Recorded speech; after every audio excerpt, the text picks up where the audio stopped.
반갑습니다. 오늘은 교전 가운데 가장 어려운 항목 의두요목을 가지고 설명을 드리겠습니다. 우리가 구하는 것이 부처님의 지혜요, 부처님의 은혜요, 위력인데 그 구하는 바를 천지신명전에 구해. 또 교법에서 구해. 교전, 이 교전, 교법에서 구하고 또 스승한테 구해. 모르면 얼른 가서 스승한테 물어봐. 제일 쉽죠? 길 모를 때 옆에 사람한테 묻는 게 제일 쉽지 않아? 물어. 물어서 알아. 물어서 알아. 그죠? 보고 알고, 물어서 알고. 또 여러 가지 그런 그 수고를 드리잖아요. 그런데 마음의 실체를 깨달아서 부처의 불성이 이 마음 가운데 있었구나. 마음 이것이 곧 불성이로구나. 마음 이것은 실체가 없어요. 사람은 몸뚱이가 있잖아요. 일월성지도 다 형체가 있고 마음은 실체가 없단 말이에요. 그냥 허허해. 믿어지지 않아요. 없는 것처럼 느껴지죠. 늘 마음의 실상이 딱 눈에 안 잡히니까. 그잖아요? 그게 묘미인 거예요. 종교는 그 실체 없는 거 그걸 가르쳐요. 실체 있는 것은 과학이 가르치죠. 실체 있는 건 과학이 가르쳐. 실체 없는 거 그거 가르치니까 참 정신 차리지 아니하면 마음을 잃고 살아요. 마음을 가르쳤는데 마음에 실체가 없단 말이에요. 그러니까 늘 잊어버리고 살아. 늘 안입이 설치는 이 육국의 세계에서 그냥 살아. 그러니까 죽지요. 그런 사람은 죽을 것 아닙니까? 늙고 죽고 죽음밖에 없어. 근데 마음의 실체를 영명하게 가져가는 현명한 분은 몸으로 살지 않아. 마음으로 살지. 세상에서 살지 않아.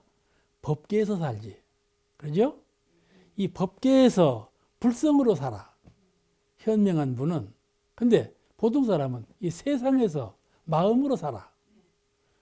그것이 차이가 나요. 똑같은 세상에서 똑같이 사는 것 같지만은 불성으로 법계에 사는 사람하고 마음으로 세상에 사는 사람하고 차등이 있단 말이에요. 무슨 차등이 있느냐? 한 사람은 죽고 살고 해. 죽고 살고 해. 죽고 살고 나고 죽고 그래. 가고 오고. 분주 다 싸우지. 근데 한 사람은 항상 여여해. 담담하고 여여해. 담담하고 여여해. 그렇지만은 그 내용을 본다면은 지극히 광명하고 큰 위력을 갖추고 있으며 즉 자유하다. 속박이 없어. 생사의 윤회의 속박이 없고 무명업장의 그런 구애가 없고 담담하고 여여하게 그렇게 사는 것 같지만 내면의 세계는 이와 같이 밝고 충일하다 그런 말씀이죠. 그것이 허령불매한 내 영혼이며 내 마음이에요. 그 마음에 대해서 묘미를 잘 체득해야 돼. 그래야 마음을 잃지 않고 살아요. 마음을 잃어버리고 살아. 내가 지금 헛말을 안 치요? 마음을 잃어버리고. 이것이 부처와 중생의 차이예요. 마음이 곧 부처라 했으니 다시 말씀드리면 마음을 챙기면 너가 곧 부처요. 마음을 놓아버리면 너는 중생이다. 그 말이죠. 그러니까 늘 마음을 챙겨야 되지 않겠어요? 그래서 불경에 적심시불이라는 말이 있어요. 그리고 불경에 성즉 법이요 심즉 불이라 이런 말이 있지요. 성품은 곧 법이 되고 마음이 곧 부처라 그런 말씀이 다 이런 그 뜻으로 하는 말씀들이에요. 우리 마음은 본래 성품이죠. 다 아시죠? 우리 마음 본래 자리는 다 성품인데 이 성품을 한 생각으로 깨쳐.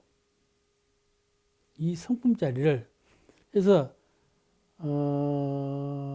여러 가지 잡다한 마음을 다 제거해버리고 청정일념, 다시 말씀드리면 한 생각, 한 생각에 벗어남이 없는 모든 생각을 하되 그 생각이 한 생각을 벗어남이 없어.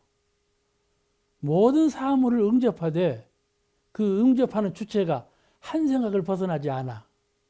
벗어나지 않아. 이것을 불이라 그래요. 부처라. 청정일념은 부처라. 그런단 말이죠. 그런 한 생각을 가질 줄 알아야 돼요. 이 사람은 법을 얻은 사람이에요. 법을 얻은 사람이에요. 그죠? 이제 도가에서 실력까지요. 한 생각을 잃지 아니하고 생각을 하거나 행동을 하거나 오거나 가거나 항상 그 청정한 한 생각의 가늠을 놓지 않아. 그러면 이분은 법을 얻은 분이고 여여한 분이라 이 말씀이죠. 그래서 이분은 불성으로 법계에서 사는 분이에요. 이게 이런 분은 흔적이 없어요. 사람들은 흔적을 남기려고 해요. 저도 이번에 나이가 80이 되니까는 흔적 남기고 싶은 생각이 나더라니까. 자서전도 쓰고 싶고 뭐 책도 만들고 싶고 그런 생각이 솔솔 나. 근데 그런 생각은 아무것도 아니잖아. 참 도인이 되려면 그런 생각까지만 안 돼. 그렇잖아요? 그러니까는 한 생각 청정한 자리. 얘는 늘 그 생각으로만 살지만은 자취가 없어. 자취가 없어. 그거를 도노돈수라고 그래요. 불가에서 문득 깨닫고 문득 닦음받아. 거기서 끝나버려. 그 마음이 경계를 당해서 한 마음 작용하고 작용한 자리에서 끝나버려. 뒤에 이렇게 끌고 다니는 것이 없어. 그림자가 없고 자취가 없단 말이에요. 그죠?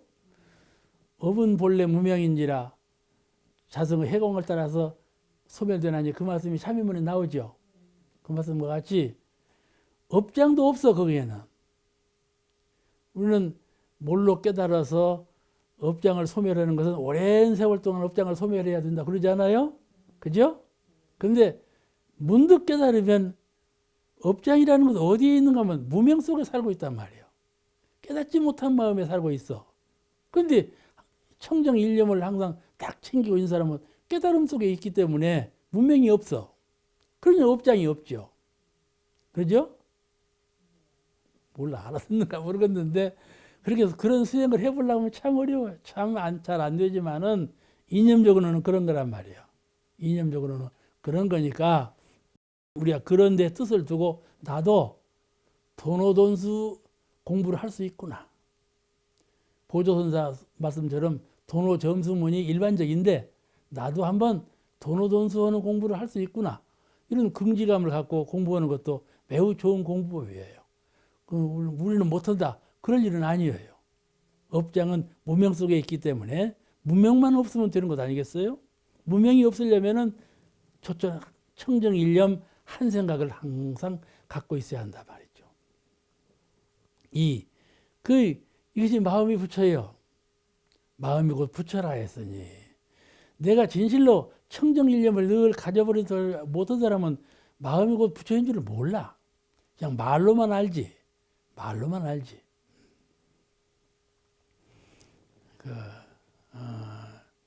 그래서 이러한 법을 얻어서 한 생각 마음으로 모든 것을 행하는 사람은 이 사람을 부처라 한다. 그런 말이죠. 우리는 신불이라는 말 쓰지 않아요. 신불 이론상. 이론상을 처음 모실 때 아래다 신불 이론상이라 했단 말이에요. 신불, 마음 부처. 그 말 아닙니까? 신불, 마음 부처. 신불이라는 말을 글로 얼마든지 우리는 보고 있잖아요. 불심, 신불. 불가에서 제일 흔한 말이 그 말이야. 그냥 말로 글로만 봐. 말로 글로만 봐. 가만히 관조해 볼 줄 알아서 내 마음을 항상 부처의 경지에 있게 해야 되겠구나. 이런 각성이 있질 않아. 신불하면 신불인가 보다. 설명해보라면 다 설명할 줄 알아. 근데 진실로 마음을 붙여 삼는 그 공부는 등한이한단 말이죠. 그죠? 이게 마음이 곧 부처라 했으니 이 말은 마음을 부처로 아는 공부, 마음을 부처로 행하는 공부, 마음을 부처로 잘 수용하는 공부. 이 사막 공부를 해야 마음이 곧 부처지요. 사람은요, 누구든지 어디다 마음을 붙이고 살아요. 연타오님은 마음을 어디다 붙이고 사는 거? 응? 마음을 붙이고 살아. 그죠? 부모님이 참 잘해주시다가 부모님 떠나시면요, 마음 붙일 곳이 없다고 그래요. 스승이 참 잘 가르쳐 주시다가 떠나시면 마음 붙일 곳이 없다고 그러잖아요. 마음 붙일 곳이 없어. 그러니까 우리가 늘 마음을 붙이고 산다니까. 부부간에도 서로 마음을 붙이고 살고 부자간에도 그러고 그러잖아요. 송혜신님은 아니라고 부정을 마음을 붙이고 사는데 그 마음 붙이는 것을 어디다 붙일 것이냐 그 말이에요. 어디다 붙일 겁니까? 바깥 경계에 붙이지 말고 성품 자리에 딱 붙여. 그 파리가 천리마에 붙으면 파리가 천리가 그렇잖아요. 마음이 아주 약한 것 같고 작은 것 같고 안 보이고 그런 것이지만은 이 형상 없고 나도 마음을 몰라. 그런데 한 생각이라고 하는 이 마음을 가지고 성품 자리에 그 마음을 딱 붙여놔. 그럼 마음이 성품 되어버리는 거예요. 그죠? 마음이 성품 되어버려. 그걸 붙여라 건다 이 말이요. 마음이 성품에 붙여볼 자, 성품 성자에 마음이 딱 붙어 있으면 합일되어 있으면 그거 붙여요. 붙여가 어려운 자리가 아니라. 그러니까 그 합일된 자리, 성품하고 합일되면 바로 부처가 된다. 마음과 성품과 이치와 기운의 동일한 점은 어떠하며 구분된 내역은 또한 어떠한가 이렇게 돼. 마음과 성품과 이치와 기운의 동일한 점은 어떠하며 구분된 내역은 어떠한가. 심성이익이라고 해서 많이 들어보셨죠? 이걸 요약해서 심성이익이라고 하는데 중국 그 성리학에서 기초를 이룬 것이죠. 이 성리학은 중국 그 유교 철학이에요. 유교 철학에서 성리학은 남송대의 주자가 이 성리학을 가장 원만하게 체계화시켰다 이렇게 알려지고 있는데 주자는 본래 공자맹자 사상을 중심으로 해가지고 불교적인 성품 원리 또 유교적인 이 천리, 유교적인 천지의 이치, 천리 원리 또 도교적인 그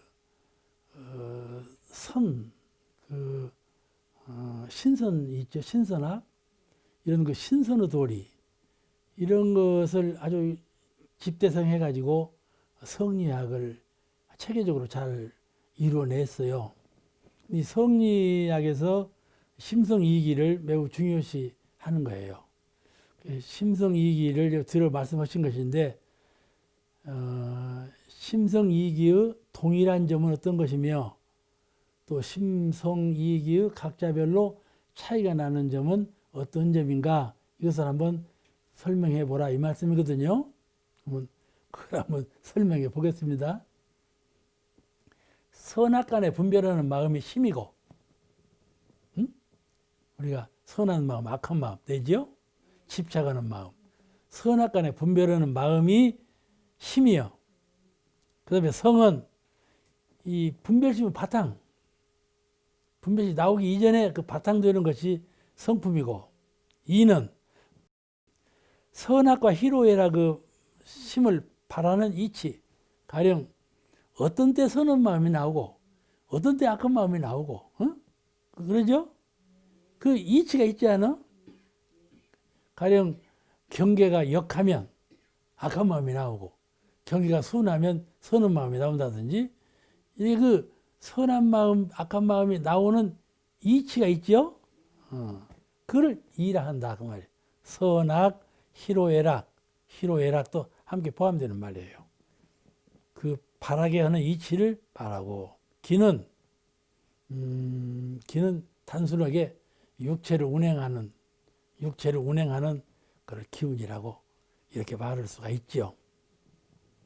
아까 원리적으로 해석하는 것하고 실질적으로 이게 설명하는 거하고 조금 차이가 있지만은 같은 뜻이에요. 지금까지 심성이익의 동일한 점과 심성이익의 나누어진 점에 대해서 설명을 해드렸어요. 우주 만물이 비롯이 있고 끝이 있는가, 비롯이 없고 끝이 없는가 하는 의도입니다. 여러분 어떻게 생각하세요? 우주 만물이 시작이 있고 끝이 있다고 생각하나요? 시작이 없고 끝도 없다 이렇게 생각하나요? 없다고? 그런데 되게 불교인들은 다 그렇게 생각하죠. 유교인들도 그렇게 생각하고 기독교인들은 그래 않거든요.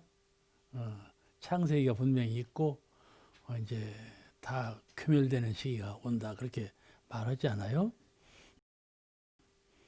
이 화두는 지금도 주장 따라서 다 다르죠. 그런데 대종사님께서 이런 문제에 대해서 어떻게 말씀하셨는가 그거를 중심으로 해서 이해해야 할 것입니다. 이 논증은 아직도 동양과 서양이 서로 다르죠. 또 과학과 도덕이 서로 다르게 얘기를 하고 있어요.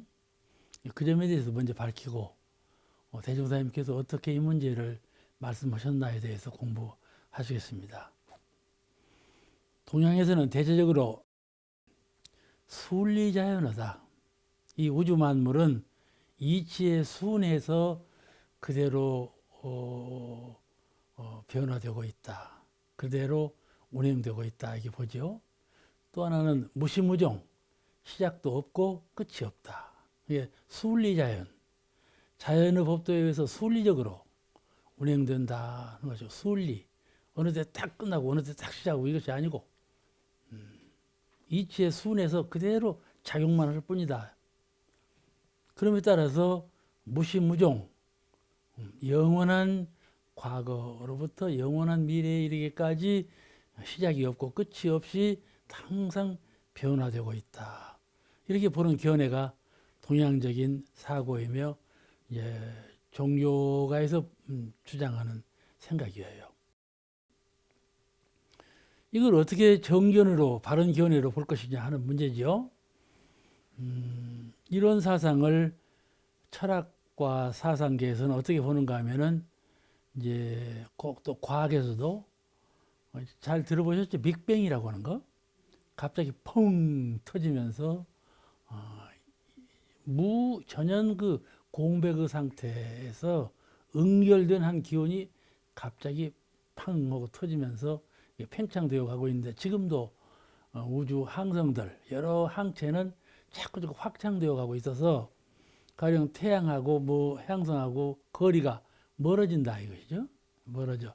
이게 시일이 갈수록 자꾸 멀어지는 것은 우주가 더 확장되어 가고 있다. 이걸 증거하고 있다는 것이죠. 이게 과학적으로 빅뱅론을 주장을 해요. 팡 어느 시점에 팡 터져 가지고 지금도 확장 일로에 있다. 이렇게 말하는 것이죠. 두 번째는 또 진화론이죠. 진화론은 없는 것으로부터 있어져 가지고 그 있는 것이 차차차 성장해서 변화된다. 그 환경 따라서 가령 그 버러지가 녹색 환경에 태어나면 지 몸뚱이도 녹색으로 만들어 놓고 낙엽이 많고 이런 데 태어나는 데는 낙엽색처럼 만들어지고 돌에 붙어서 사는 짐승은 돌 모양으로 되어 있고 이렇게 그 주변 환경에 따라서 꼭 이렇게 자기 보호신을 갖고 있지 않는가 그런 것처럼 늘 그 자연 환경에 자꾸 적응해서 변해가는. 예, 그러면 이 진급 관급이라는 거 거의 나오는 건데 사람의 직연도 자꾸 연마하고 정신적으로 막히고 밝히면은 밝은 방향으로 자꾸 진급해가고 또 그 생각이 둔탁하고 어둡고 탁하면 또 그 간급해갖고 탁한 병으로 흘러 들어가고 이런 모든 변화가 그 사람의 심신작용, 환경에 마음이 정신이 어떻게 작용하는가 그에 따라서 몸뚱이가 변해가지고 심신간에 전부 변화를 이루어간다. 이게 여기 살던 사람이 저기 살면 또 다른 사람이 되고 또 다른 물건이 되고 이렇게. 그런데 그 주체가 되는 생명체는 변함이 없다 하는 것이죠. 가장 그 중간자인 기본자인 영혼, 생명이라고 하는 것, 그거는 변함이 없으되 그 생명이 보유하고 있는 몸이라든지 환경이라든지 이것은 자꾸 그 적응되어 가면서 변화해 간다. 이것이 진화론이에요. 진화되어가 늘 변화되어가 항상 변화하고 있어. 이런 주장이지요. 그래서 세계 이제 불교나 동양 학설에 가면 이 진화론을 되게 많이 택하죠. 진화론적인 입장에서 설명을 많이 해요. 근데 이제 그 진화론에도 좀 그 결함사항이 있고 이 빅뱅설에도 좀 결함사항이 있어서 어느 것을 더 우리가 주장해야 되는가 하는 문제는 이제 차차 공부하시면서 이해가 되실 겁니다. 이제 과학에서도 아니 우리 원불교 교법 입장에서 본다면은 우주 만물을 비롯이 없고 언제 시작했다고 하는 시점이 없고 또 이게 언제 종막을 구한다고 하는 종점도 없다. 그래서 무시무종 설이 우리가 갖고 있죠. 시작이 없고 끝이 없다. 그래 내가 몸을 갖고 있는데 몸이라는 것은 물질로 되어 있잖아요. 물질도 얼굴과 이 몸뚱이는 늘 변하지만은 물질을 이루고 있는 요소 그것은 늘 변하지 않는다. 그 요소 아주 작은 알맹이 요소가 이렇게도 만들고 저렇게도 만들고 환경 따라서 늘 변하면서 사람도 만들고 짐승도 만들고 돌멩이도 만들고 이렇게 하는데 그 요소는 변하지 않는다. 근데 이 물상 현실적으로 나타나는 물건의 형질은 늘 변한다.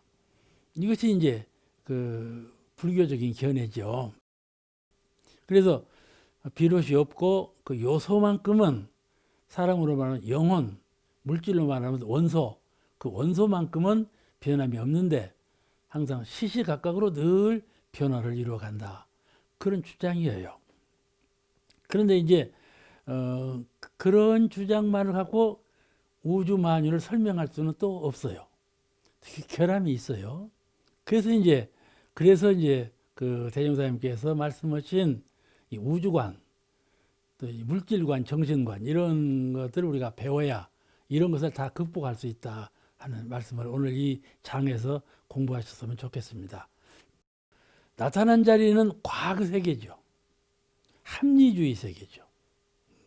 그런 세계인데 만약에 숨은 자리, 요하는 자리만 믿으면은 사리에 맞지 않는 걸 주장하고 빌어요. 자기 분에 맞지 않고 자기가 이룰 수 없는 것을 막 기도로 빌어요. 병이 들어도 이 병 낫게 해주라고 죽으면서 죽을 때까지도 빌기만 해요. 그럼 되겠어요? 안 되잖아요. 무슨 일을 성사시키려는데 성사시키도록 빌기만 해요. 그럼 되겠어요, 그 일이? 직접 그 당초에 불공을 드려야지 진리불공만 드려도 되겠냐는 말이죠. 그렇잖아요? 이거를 병진함으로써 원만한 것을 이루고 실효성 있는 가장 빠르고 가장 은혜롭고 실효성 있는 것을 성취하려면 병진해야 한다 이 말이죠. 근데 이 신앙부터 그 보는 견해부터가 이렇게 딱 어느 한가지로 고집을 부리면 통달하지 못한다 그런 것이죠. 그 이제 변희품 4장에 이런 말씀이 나와요. 천지에도 성주교공의 이치가 천만 가지로 운행되어 늘 소친소지가 되고 있다니라. 늘 소천소지가 되고 있다. 늘 소멸된다. 천지간에 태양보다 몇천 배 이상 큰 태양이 또 있다고 그러잖아요. 그렇게 큰 태양도 소멸된다 이 말이죠. 소멸돼. 왜냐하면은 부분이기 때문에 소멸된다. 그런 거예요. 이 말씀의 의미를 잘 요달하면 이 천지의 유시유종, 무시무종인가 유시유종인가 하는 것을 잘 알 수가 있죠. 전체적으로 보고 근원적으로 보면 무시무종이고 부분적으로 보면 모두가 다 아무리 커도 부분적인 것은 유시유종이고 아무리 작아도 근원적인 것은 무시무종이죠. 이렇게 진리적으로 요달할 수가 있다. 다음 17항. 만물의 인과 보복되는 것이 인과 보복되죠. 서로 지은 바대로 그러잖아요. 오늘 싸웠으면 또 후에 싸우겠죠. 그러죠? 그러지 않아요? 지금 대질렸으면 대질린 원인이 벌려놨으니까 다음에 또 대질릴 것 아닙니까? 만나면 현실적으로 이해가 돼야 저 사람 그렇게 생각을 하고 그렇게 행동을 하더니 기어이 망했구만. 처음에 시작할 때 잘 못 시작이라고 하더니 이렇게 되었구나. 전에 이렇게 하더니 이렇게 되었구나. 현실적으로 다 알겠어. 10년 전에 이렇게 한 사람이 10년 후에 이렇게 되었구나. 이것도 알겠고. 다 현실적으로 나타나 있어. 그건 알겠는데 현실적으로 전에 한 바가 없는데 금생에 뭘 받게 된다 이 말이야. 나타나. 그건 왜 그러냐 이 말이지. 도무지 이해가 안 돼. 참 마음은 참 선한데 하는 일마다 잘 안 되네. 잘 안 돼. 그게 왜 그러냐 이런 것이죠. 이 문제를 말하는 거예요. 만물의 인과 보복되는 것이 현생 일은 서로 알고 실행되려니와 후생 일은 숙명이 이미 매하여 숙명이라는 건 한번 죽고 나는 거예요. 한번 죽었다 다시 나. 한번 강을 건너왔어. 숙명이 매한다. 한번 숙명이라는 건 쭉 잤다가 깨어났다 이 말이에요. 이게 어제 이러고 오늘 이러고 또 전생 이러고 금생 이러고 이게 다른다 이 말이에요. 이게 잘숙자지요. 명이 한번 자. 이게 우리는 한번 잠자는 건 몸이 자는 거이죠. 몸이 자. 그런데 숙명이라는 것은 목숨이 한번 자. 한번 자고 깨나. 이게 죽었다 깨난다 이 말이에요. 그죠? 그래서 숙명이라고 그래요. 전생일과 금생일이 나눠지는 거. 숙명. 이 잘숙자 목숨명자예요. 숙명이 이미 매하여 숙명이 어두워졌어. 어둘매자예요. 어둘매자. 날일변에 미자 쓴 자. 어둘매자. 숙명이 매다는 말은 전생일은 아무리 기억을 하게 해도 기억이 안 나. 모르겠어. 이게 우리가 좌선의 공덕에 보면은 기억력이 좋아지는 것이요. 나오죠? 좌선하고 기억력만 좋아진다면 누가 그렇게 좌선하겠냐? 그런 생각이 난단 말이에요. 근데 이 기억력이라는 것은 그 전생 일도 다 기억할 수 있는 그런 기억력이에요.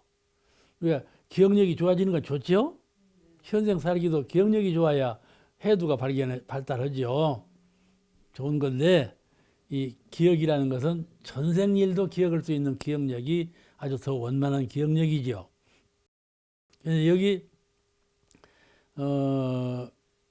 숙명이 매하여 피체가 서로 알지 못하거니 어떻게 보복이 되는가. 모르는데 어떻게 보복이 되냐는 말이에요. 이제 우리 한국 얘기로는 이 시어머니하고 며느리 얘기를 제일 많이 해요. 지금은 이제 뒤바뀌어 버려서 지금 이제 시어머니가 며느리 시중을 들으는 세상이고 옛날에 며느리가 시어머니 며느리 시중을 들으는 세상이었는데 이제 전혀 뒤바뀌었죠. 자, 그런데 처음에 만날 때부터 미워. 아들은 서로 사랑해서 좋아하는데 어머니가 볼 때는 서로 저거 못 쓰겠어. 만날 때부터. 왜 그러냐 그거죠. 왜 그러냐. 아무리 고치려고 해도 안 고쳐져. 옆에서 시어머니하고 며느리가 그렇게 살면 쓰겠어. 이렇게 마음을 바꾸시오. 아무리 바꾸려고 해도 안 바꾸죠. 왜 그러냐 그거죠. 그죠? 현실적으로는 꼭 바꿔야만 되겠어. 주변에서 하는 말도 그렇고 내 느낌도 바꿔야만 되겠는데 아무리 노력해도 안 바꿔지는 것은 왜 그런 것일까? 이것이 바로 전생부터 관계된 이 마음의 인연이에요. 마음의 그 습관이에요. 그래서 그걸 딱 질박해졌어. 그 인연하고 만나면 어떠한 경우 어떤 환경에서 만나도 꼭 그와 같은 결과가 나오는 것이죠. 그 전생에 지은 것을 잊어버리고 모른다 그 말이죠. 숙명이 매했다고 그래요. 그리고 보고 전생 일은 인간이 잘 몰라. 그런데 우리가 이 화두를 배울 때 뭐를 생각해야 하느냐면 내 현재 마음을 쓸 때 이 마음을 쓰는 것이 반드시 금생에 또는 후생에 돌아오게 되는구나. 이 마음을 쓸 때 참 잘 써야 되겠구나 하는 것을 깨닫게 돼요. 오늘 이 만물의 인과 보복되는 것이 현생 일은 알지만은 숙명이 매우면 모른다. 이 화두를 배울 때 이것만 이해하고 깨닫는 것이 문제가 아니고 이것을 깨달음으로 해서 말하면서 마음이라 하는 것은 자유롭게 작용할 때 현재 내가 마음을 밖으로 쓸 때 그때 가장 중요한 것이고 그것이 연을 통해서 반드시 과보로 받게 되는구나. 이 이치를 요달하게 되는 거예요. 그렇죠? 그냥 이 화두를 들고 잘 붕글리고 연마하면은 여러 가지 이치가 요달이 돼요. 18항은 천지가 알미 없으되 알미 있다. 그 말씀 많이 들어보셨죠? 식이라고 그러는데 천지는 알미 없으되 안다 하니 그것이 무슨 뜻인가? 모르시는 것 같은데 잘 알고 전부 보응한단 말이야. 우리가 조용한 말로 사은님하고 고해를 하는데 이렇게 한 번 해서 알아들으실란가? 또 그렇지 않아요? 그죠? 그 이제 또 하고 또 하고는 건 나쁜 건 아니에요. 지극하게 하는 거니까는 좋은 건데 그렇다고 해서 이제 사원께서 감흥하실 때 모르시는 건 아니다 그 말이에요. 두 번은 더 잘 알아듣고 오는 건 아니다. 이제 천지는 모르는 것 같지만은 다 알고 계신다. 그걸 가르치신 거예요. 그걸 연마해 봐라. 어째서 천지는 알고 계시는 것일까? 사람은 사람 앞에서 뭘 하려면 보니까 아는구나 이렇게 아는데 사원님은 눈도 없고 귀도 없고 아무것도 없잖아요. 근데 어떻게 아셔? 어떻게 아실까? 이런 생각을 한단 말이에요. 사람은 눈이 있고 코가 있고 귀가 있고 알아차리는 이목구비가 있으니까 알아차리지만 천지는 눈도 없고 귀도 없고 아무것도 없으신데 어떻게 알겠나? 이렇게. 그러니까 뭔가 어리석은 마음이지. 그냥 이 마음을 갖고 있기 때문에 그런 눈도 없고 귀도 없고 뇌도 없고 없으나 다 아시는 지혜 광명을 갖고 계신다는 걸 모른다는 말이에요. 그렇기 때문에 속일 수 있다고 생각하는 것이죠. 이런 천지의식을 깨치면 사은의 감흥과 위력을 믿게 돼. 반드시 사은께서는 감흥하시고 반드시 사은께서는 위력으로 우리에게 은혜를 갚이하시는구나. 내가 잘하면 사은의 뜻대로 내가 잘하면 반드시 사은께서 위력과 은혜로 보응해 주시는구나. 이걸 믿게 돼요. 믿게 돼. 그러니까 기도를 모실 때, 심고를 모실 때 가장 진실한 마음으로 모시잖아요. 이 심고와 기도를 가벼이 알면 참 안 돼요. 가벼이 알면 안 돼. 심고와 기도를 참 진실하게 행해야 하는 것이죠. 그것을 내가 더 진실하게 해야 되겠구나. 내가 더 성의 있게 심고와 기도를 해야 되겠구나 하는 각성을 가져야 돼요. 그거는 천지께서 사은께서 그만큼 밝은 영지로 다 알고 계시는구나. 이것을 깨달은 분이 심고를 지성으로 모시게 되는 거예요. 이걸 깨닫지 못한 분은 신고를 모실 만한 생각이 잘 안 나요. 잘 안 나. 이 화두를 배우면서 화두에 대한 해석과 이해만 내 끝이는 것이 아니라 이 화두를 연마하면서 이렇게 진리께서 사은께서는 다 알고 계시니까 이리 해야 되겠구나 하는 새로운 각성이 생기시죠. 우리가 좀 이것을 이론적으로 우리가 나누어 생각하니까 그러지, 그냥 간단하게 사은께서는 알미 없으나 잘 알고 계시다. 천지는 식이 없으나 공정영지 광명으로 잘 알고 계신다. 이런 단순한 말로 믿어야 돼요. 구체적으로 분석해봐도 이렇고 단순한 말로 믿어도 이렇고. 제19항 열반을 얻은 사람은 그 영지가 이미 법신에 합하였는데 열반한 사람, 이것이 열반이라는 말은 본래 불가에서 닐바나라고 해서 아주 그 수도 지극한 경지예요. 구경에 이른 경지죠.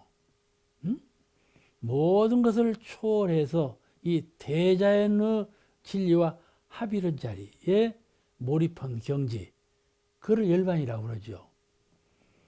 이거는 선악으로도 이해할 수가 없고 은과 해로도 이해할 수가 없고 무엇으로도 이해할 수 없는 자리예요. 열반의 경지는 모든 상대적인 것을 다 해달 초월한 그런 지극한 자리죠. 열반이라는 것은 생사, 선악, 고락 이런 모든 상대적인 개념을 다 초월한 그런 자리를 열반이라 그래요. 궁극적인 자리죠. 아주 지극한 경지예요. 그런 열반의 경지, 성불이라고 그러죠. 우리가 성불. 열반했을 때 이 말은, 열반을 얻은 사람은 이 말이, 우리는 항상 사람이 죽으면 그냥 열반이라고 그러잖아요. 열반 얻었다는 말은 이게 단순하게 사람이 죽으면 이렇게 이해할 수도 있겠죠. 근데 그 말이 아니고 열반 지극한 경지에 이른 사람은 이 말이에요. 그러니까 열반을 얻은 사람은 그 영지가 이미 법신에 합해 그 영지 알아차리는 지혜 광명이 이미 법신불이 되었는데 그 말이에요. 열반에 이른 사람은 이미 그분은 법신불과 합일된 자리인데 어찌하여 다시 계령으로 나투어지며 법신불 자리에 들어갔는데 왜 또 법신불 자리에 가만히 있지? 또 계령으로 나타나느냐 이 말이에요. 계령으로 나타나느냐 이 말이죠. 다시 계령으로 나누어지며 전신 후신의 표현이 있게 되는가. 가령 그 대령체에 합해져서 열반을 이루었으면 그뿐인데 또 왜 거기서 나누어지느냐, 또 왜 거기서 하나의 계령으로 나타나게 되느냐 그 말씀이죠. 왜 나타날까요? 부처님이 그냥 도설충에 그냥 계시지 왜 이 사바세상으로 왔을까요? 어째서 이 세상으로 태어나셨냐는 말이에요. 제중사업을 하려고 법을 세워서 온 창생을 다 제도하시기 위해서 오신 것 아니겠어요? 그럼 그 말이에요. 전생 후생의 표준이 있다는 말은 이게 깨어있는 거. 깨어있기 때문에 한 생각 그것은 깨어있기 때문에 전생과 후생의 표준이 분명히 나타나게 돼요. 그 다음 사항 이제 20항 나에게 한 권의 경전이 있으니 지목으로 된 것이 아니라 한 글자도 없으나 항상 광명을 다툰다 하니 그것이 무슨 뜻인가? 나에게 한 경전이 있다. 그는 글과 말과 책으로 된 것이 아니다. 지목으로 된 것이 아니다. 그런데 항상 광명을 다투고 있다. 그런 말씀이죠. 그러죠? 우리가 여러분께서도 그런 경전을 갖고 계신가요? 그러죠? 그런 경전을 갖고 계셔야 돼요. 지목으로 되지 않으면 오늘 제가 말하는 건 이거 말이잖아요. 이 말이 아닌 또 글로 보고 배우잖아요. 글이 아닌 언설이나 글이나 다 초월해버린 부처님께서 말씀하시기 이전에 부처님께서 말씀은 법으로 배우기 이전에 한 광명이 밝아야 한다 이 말이에요. 그거를 우리가 종교에서 가르치는 것 가운데 가장 중요한 것은 현재 의미를 가장 중요시한다. 그 말씀 제가 항상 하죠. 현재 마음을 어떻게 수호하며 현재 마음을 어떻게 사용하며 그거 가장 중요한 거다. 내가 과거에 전일에 전생에 또는 엊그제 무슨 업을 지었나 그래 큰 문제가 되지 않는다 그 말이죠. 문제가 되지 않아. 지금 내가 이 자유심경으로 있을 때 어떻게 내 마음을 본성 자리에 잘 수호하고 있나 그거예요. 또 이 본성에서 떠나지 아니하고 마음을 어떻게 잘 사용하고 있나 이것이 제일 중요하지. 그렇게 되면 업이라는 건 문제가 없다 이 말이에요. 업이라는 건 다 그 안에서 소화가 돼. 업이 나한테 해독을 끼치지 않아. 내가 내 정신이 깨어 있으면 과거에 지은 업이 나한테 가차에 오더라도 나에게 해독을 끼치지 않는다 그 말이에요. 그러죠? 그러므로 현재 그 신법을 어떻게 쓰느냐 그것이 가장 중요해요. 제가 지금 이렇게 말을 해도 실제로 안 해보면 잘 몰라요. 그렇겠다 하고 느끼기만 하지 실제로 한번 잘 그 마음을 써봐. 이론상 마음을 잘 수호하는 공부, 이론상 마음을 잘 활용하는 공부. 이거는 정신이 내 영혼이 내 마음이 육신을 딱 떠나 있어야 돼. 육신 안에 그냥 혼취되어 있으면 안 돼. 딱 떠나 초월해 있어야 돼. 그래야 이런 신법을 쓸 수가 있어요. 내가 내 마음을 잘 수호하고 내가 내 마음을 잘 활용할 수 있는 그런 능력을 갖추게 돼요. 그런데 여기 나에게 한 권의 경전이 있으니 이거는 이 육군을 딱 해탈하는 거예요. 해탈해서 정신적인 광명을 항상 갖고 있는 거. 깨어있는 정신으로 그 일관된 분이란 말씀이죠. 그렇죠? 광명으로 깨어있는 거예요. 광명으로. 이건 상대가 없죠. 이런 광명을 대종사님께서는 홀로 드러났다. 그런 말씀을 해요. 동로 홀로 드러났다. 과거 서가모니 부처님은 독존 홀로 있도다. 상대가 없어.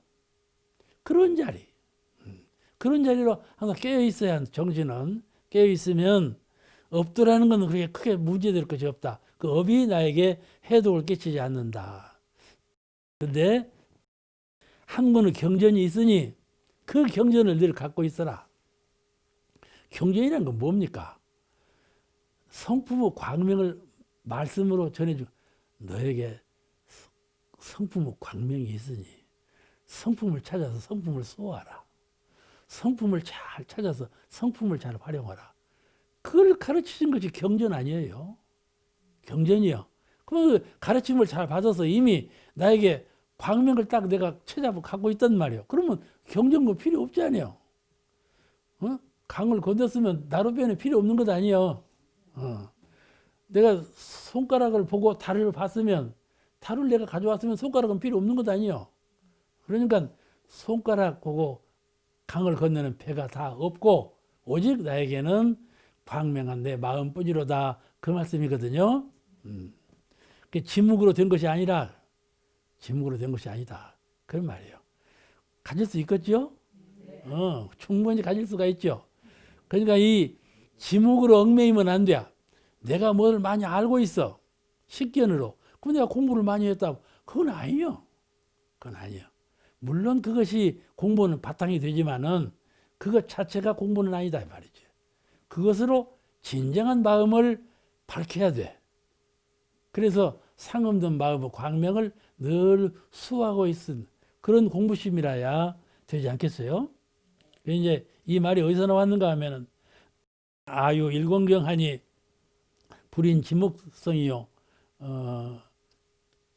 전계 무일자 상광 대광명 이 말씀인데 이 말씀이 어디서 나왔는가 하면은 이 말씀 그 소종례가 조금 애매해요.